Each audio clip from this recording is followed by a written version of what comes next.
Okay. Camp's about probably half over, pretty close to being half over. Just had our 12th practice. The morning practice was out there, non-padded. Big week. Obviously, got to keep moving forward. Got a lot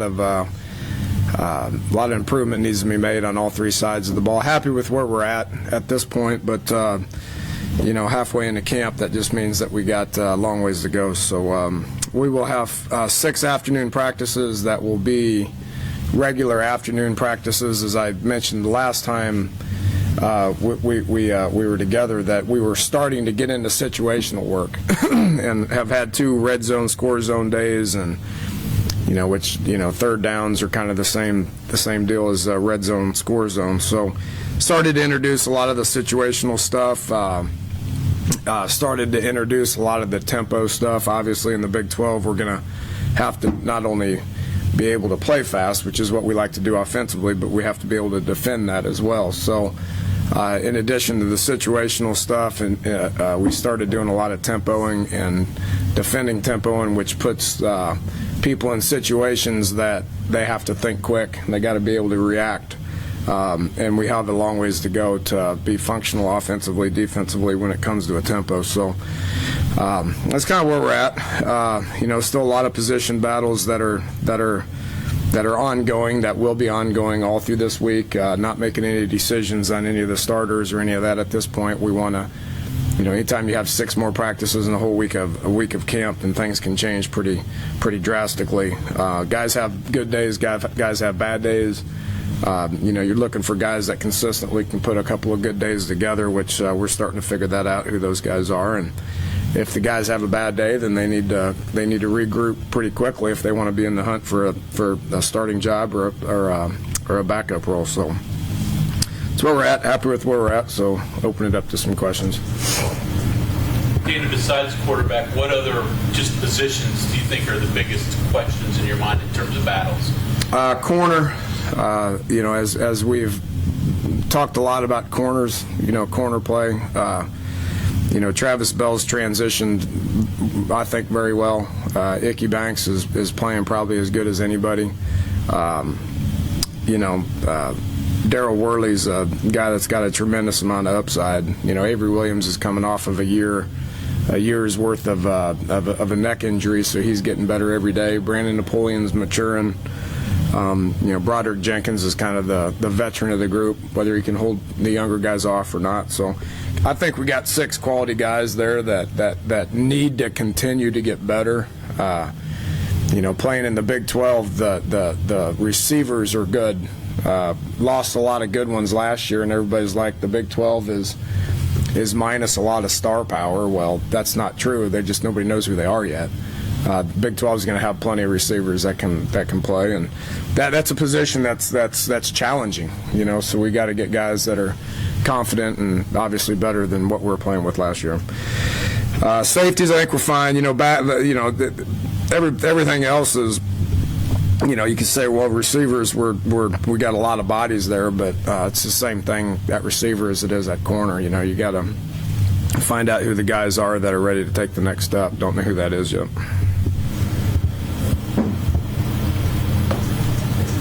About your offensive line, and how are they shaping up, and is anybody asserting themselves at center? Yeah, Tyler Orlowski's really doing well. He's got the upper hand right now. We're playing about 10 bodies on the O-line. Would be 11 if we had Pankey, but he's a ways away. I'd say Orlowski's kind of got the upper hand at center right now. It's between him and Matteo is the 2 that are taking the majority of the reps, and you're talking about 2 redshirt freshmen there, so both of them have a lot of growing to do. Tyler's probably a little bit ahead right now physically. Is Stone Underwood not ready? Well, we moved him to guard. It's tough to come in at center and without a spring practice, without a year under your belt. It's tough to come in at center because physically the game's different here than what he's used to, and then the added pressure of making the calls, the added pressure of snapping, and then as well as just the physical battle that you got to play each and every snap. I mean, it's hard. So he's got a redshirt year. We may use it. Don't know yet. We'll figure that out here down the road. But we moved him to guard just because we needed another guard body on the second team. And physically he's doing some good things. So he's making progress, but felt like he would make more progress for us right now at guard rather than center. You said something earlier. You said Big 12 isn't minus star power. You just don't know the guys' names yet. Do you kind of feel the same way about your team? Absolutely I do. How are we going to score a point? I've been talking to our guys all the time. How are we going to score a point without the three of the best players that ever played the game here? I mean, and they were. I mean, obviously Stedman and Tavon, between the two of them scoring whatever 40-some touchdowns last year was obviously pretty good. That doesn't mean that we don't have guys on our roster that can't score touchdowns. So Big 12 lost a lot of receivers in the NFL last year, so there's some guys probably waiting in the wings or maturing or developing that we just don't know who they are yet. And yeah, I'll say that about our guys too. I think we got some guys that are going to develop into pretty good players.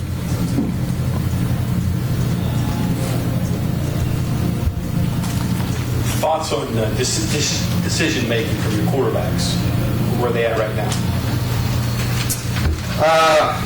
I would say Paul makes the best decisions and the worst decisions. He's got the most reps. He's taken the most reps. He's pretty comfortable. He'll still do some bonehead stuff, as they all do. I mean, anytime you got inexperienced guys that don't have a lot of starts under their belt, and they're going to make some good decisions and some bad decisions.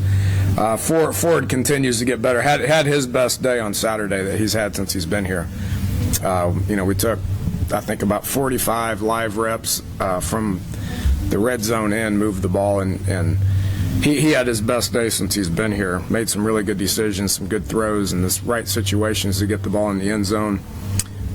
Clint's got presence to him. Every rep he takes, he gets better. So, does some good things. They all make good decisions at times, but because of inexperience, makes poor decisions that get them in trouble.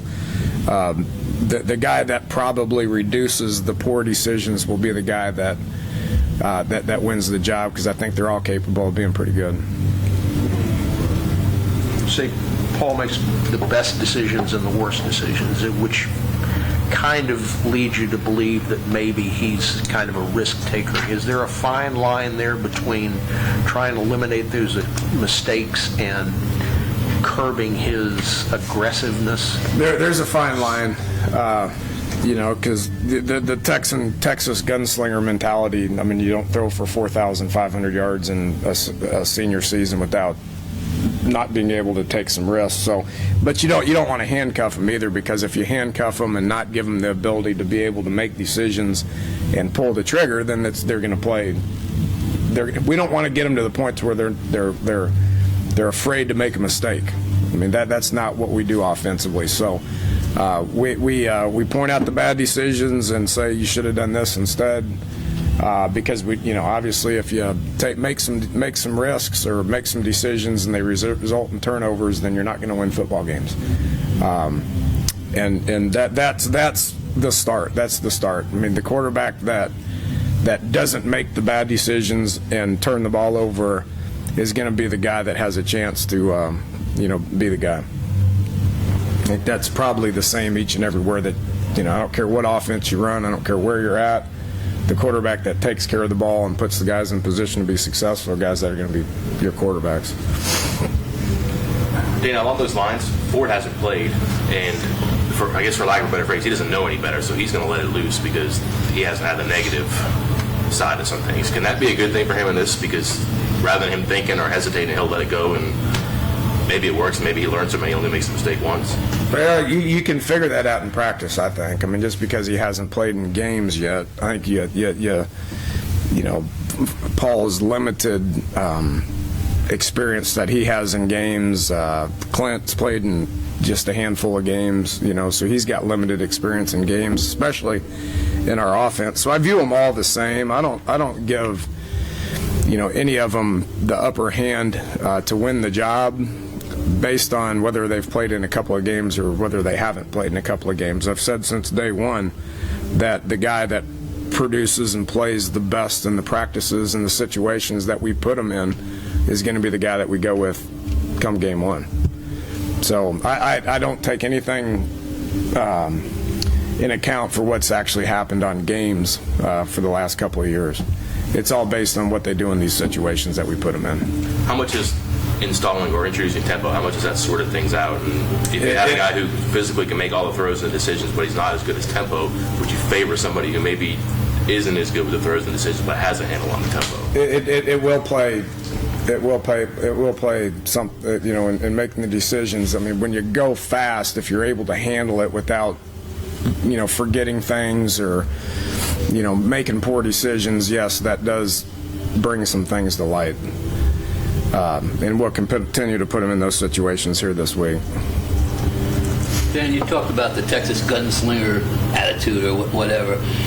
You spread the field, you throw the ball a lot. Do you consider yourself a conservative coach, though, rather than a gunslinger type coach? Because of the Compared to who? Compared to someone maybe that I can't give you a name, but right. that throws the ball down the field maybe more, or maybe does revert. Yeah, I mean, you don't. Taking chances, taking those kind of chances. Do you do that much, or do you? Yeah, taking a few chances. I mean, we're everybody. I get asked all the time what kind of offense you run. I don't really know. Really, I mean, is it the air raid? Is it the spread? Is it you running the ball more? I don't know. Whatever works. If it works, do it again. So we're continuing to evaluate our personnel. We did move Garrett Hope to fullback.